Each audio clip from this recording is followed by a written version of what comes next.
How to reset location calibration on Samsung. This tutorial shows you how to fix a location that's drifting or pointing in the wrong direction. First, open Settings on your Android.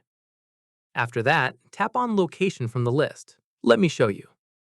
From there, make sure the toggle at the top is turned on so location services are active. At this point, tap on Locating Services and improve high accuracy to use GPS, Wi-Fi, and mobile networks together. In the next step, open Google Maps to actually perform the calibration.